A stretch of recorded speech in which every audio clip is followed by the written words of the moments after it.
Kembalinya ajaran Budi Madeg Sawiji dalam arti itu satu untuk semuanya. Nah, jadi semuanya ajaran Jawa itu nanti akan menjadi suatu pedoman ajaran yang dianut oleh orang seluruh dunia. Tapi hal ini akan dapat terrealisasi setelah terjadinya atau terjadi perubahan peradaban. Kan ini kan ibaratnya kan masuk peradaban yang namanya Rupantoro. Orang hanya memandang hal-hal yang sifatnya materi, hanya sebatas kulit gitu kan. Yang dilihat hanya rupa-rupa atau hal yang sifatnya luar lah kayak gitu. Jadi ini transisi perubahan menuju peradaban, yaitu namanya Asmoro Toro. Asmoro itu kasih, Toro itu artinya sifatnya meluas. Jadi memang dengan adanya perubahan ini nanti ya mau nggak mau alam yang menghendaki. Jadi kebangkitan Nusantara ini merupakan awal dari kebangkitan kedamaian di seluruh dunia. Nah, kedamaian di seluruh dunia ini akan menjadi ajaran Budi dari Jawi ini akan menjadi pedoman. Jadi bukan berarti ajaran Jawa itu bukan berarti kita harus mengenal bahasanya atau mengenal istilah budayanya, tapi dalam arti cara pemikirannya orang Jawa leluhur kita dahulu itu kan lebih universal, tidak memandang agama ini, agama itu, tidak membedakan antara ini dan yang itu. Jadi kan banyak ajaran-ajaran Jawa itu sifatnya itu memberikan suatu kebijaksanaan di dalam kehidupan. Nah, untuk mencapai itu, alam itu akan melakukan sesuatu, yaitu apa? Bencana yang maha dahsyat. Jadi kebangkitan Nusantara ini tidak akan bisa terrealisasi jika bencana besar ini belum terjadi. Jadi masa-masa ini adalah masa-masa penyaringan. Jadi dibilang cokro panggilingan. Jadi memang seleksinya lebih ketat lagi. Pokoknya di tahun ini nanti akan banyak orang bertikaian, saling menyalahkan, saling menuding, saling menfitnah, saling menghasut. Itu akan terjadi. Itu bagian dari pertanda akan terjadinya perubahan peradaban. Ini seleksi sangat ketat sekali. Ibaratnya ini dalam istilah wayang itu Sengkuni dan Durna itu lagi aktifnya. Ya, Sengkuni kan sifatnya kan suka memberi api-api, ya kan, menghasut sana, menghasut sini, memberikan api-api, sukanya memberi api-api. Pandawa kelihatannya sikapnya manis, sopan, tapi perilakunya itu memberikan suatu kejadian yang membuat satu sama lain itu timbul suatu pertikaian. Nah, ini yang dibahayakan. Karena memang perlunya kita kesadaran diri dalam sebuah spiritualitas itu, kita harus benar-benar sadar. Yang kita ajak bicara siapa, kita berhadapan dengan siapa, orang ini ngomong beneran atau enggak, ini bicaranya benar-benar dari hatinya atau hanya sekedar siasat belaka. Nah, itu sangat jeli sekali, karena di kedepan ini akan banyak hal seperti itu. Bukan ke depan, sekarang pun sudah banyak terjadi, dan besoknya itu akan semakin banyak lagi. Nah, ini bagian dari sebuah penyaringan alam. Memang itu sudah digambarkan di dalam pewayangan yang namanya Perang Bratayuda Jaya Binangun. Nah, di saat perang mendekati Perang Bratayuda Jaya Binangun itu memang aktivitas dari Sengkuni dan Durna itu begitu keras. Bagaimana caranya? Karena apa? Sengkuni dan Durna itu nanti kalau Kurawa ini sampai kalah, maka dia akan mencapai kehancuran juga. Nah, makanya kan dia Durna dan Sengkuni ini bersikeras bagaimana caranya untuk menggagalkan atau mengalahkan Pandawa itu. Makanya ini memang nanti terjadi fitnah, hasutan, mengapi-api orang lain agar ini saling bertengkar, satu sama lain saling bertengkar. Nah itu makanya perlu kebangkitan spiritualitas ini agar terbangkitkan kesadaran manusia agar lebih eling apa dengan pikiran kita, prasangka kita, karsa kita, perbuatan kita, ucapan kita. Makanya kan kita diperlukan banyak melakukan hening, henung, karena memang kejadian ini sangat dibilang lembut, ya bisa lembut, nedas gitu.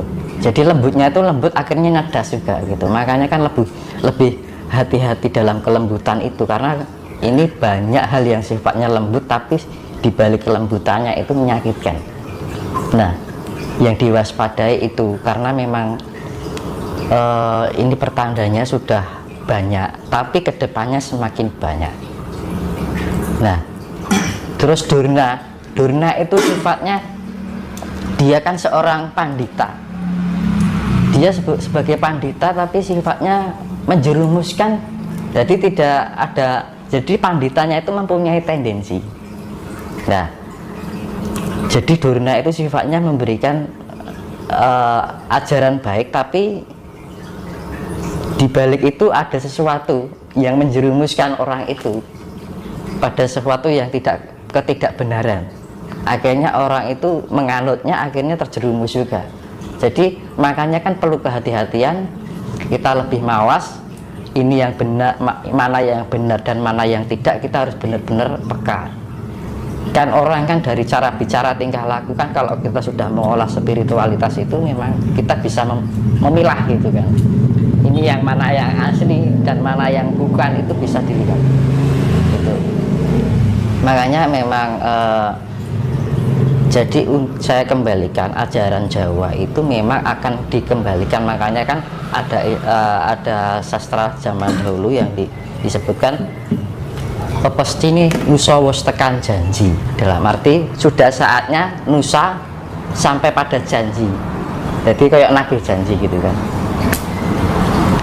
Wis kapitung 500 warsa, dalam arti sudah terhitung 500 tahun. Gomo Budi bakal kembali, ya kan? Madeg sawiji, dalam arti satu untuk semuanya. Jadi nyawiji madeg itu kan berdiri, nyawiji. Jadi berdirian ajaran Budi ini akhirnya dianut oleh orang seluruh dunia. Makanya ini memang untuk menjadi hal demikian itu tidak akan terrealisasi sebelum bencana besar itu akan terjadi. Makanya yang dinamakan kejayaan Nusantara, bahkan perdamaian dunia ini tidak akan terwujud manakala bencana dunia ini belum terjadi. Maka memang harus kita benar-benar kita banyak istilahnya tirakat, ya kan, prihatin. Yang paling bagusnya itu kalau bisa jam 12 malam itu, misalkan sore udah tidur, usahakan jam 10 atau jam 11 bangun, iya kan, di atas jam 12 tengoklah ke langit, kita mohon karahayun, dalam arti keselamatan baik buat diri kita sendiri, keluarga kita, saudara kita, biar kita diberikan pengiling-iling, biar dalam segala segala keadaan apapun kita diberikan keselamatan.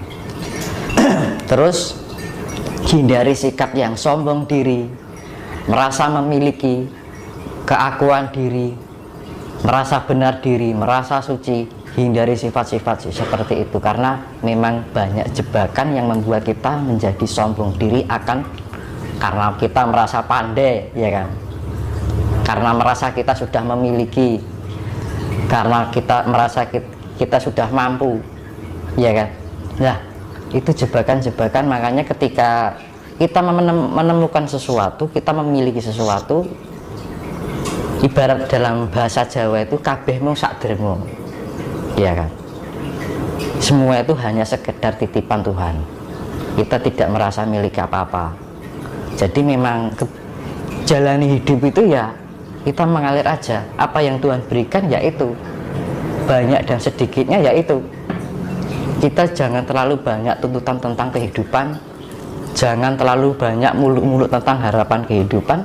Yang utama adalah jalani kehidupan ini dengan baik, ucapan kita baik, pikiran kita baik, perasaan dan prasangka kita baik pada siapapun, ya juga pada diri kita sendiri, perilaku kita juga baik, perbuatan kita baik, maka dengan sendirinya kita akan terselamatkan, terbebaskan dari cokro panggilingan. Kudu bisa keri ono ing sak salaning untuk garu. Dalam arti kudu bisa ono keri sak salaning untuk garu itu, misalkan ada garu lewat itu kita nggak kena gitu kan, nggak kena jaring ini, garu ini, makanya kan terselamatkan. Makanya kan untuk menjadi seleksi ini kan lebih banyak yang kena daripada yang enggak kan gitu. Makanya kan di tahun-tahun ini setelah Suro ini seleksi alam itu akan semakin ketat. Nah, makanya itu memang untuk mengembalikan ajaran Budi yang dinamakan ajaran Jawa. Kenapa dibilang ajaran Jawa itu dibilang ajaran Budi? Karena memang ajaran Jawa itu sifatnya lebih universal, mampu menerima segala apapun ajaran itu, entah dari sana entah dari sini, sifatnya lebih fleksibel, luas gitu loh orang Jawa itu. Jadi lebih welcome dalam segala bentuk apapun, dari entah dari kesukuan, entah itu dari ajaran negara manapun. Jawa itu lebih bisa menerima, dan Jawa itu lebih mengajarkan tentang budi pekerti luhur, mengajarkan tentang sebuah keluhuran. Karena di dalam kehidupan ini tidak melulu antara benar dan salah. Ketika benar dan salah ini tidak memiliki keluhuran, maka benar dan salah itu tidak ada artinya, gitu kan. Kalau kita hanya mengejar atau berebut benar dan salah, ya kan, buat apa kan? Akhirnya jadinya pertempuran, ya kan, pertengkaran, pertikaian, ya kan. Akhirnya apa? Orang berebut salah, berebut benar, tapi di situ nggak ada keluhuran, ya sama juga bohong. Akhirnya timbul peperangan, ya kan, pertumpahan darah, gara-gara apa? Agama. Perang gara-gara agama, ya kan. Itu yang direbutkan apa? Yang direbutkan antara benar dan salah, ya kan. Nah, kalau orang Jawa kan, dalam istilah Jawa kan, etika Jawa kan, orang Jawa tidak mengenal benar atau salah. Tapi ketika orang melakukan kesalahan itu dianggap orang yang belum mengerti. Makanya dunia ini tidak butuh orang yang pandai, tidak butuh orang yang hebat. Yang dibutuhkan adalah orang yang mengerti.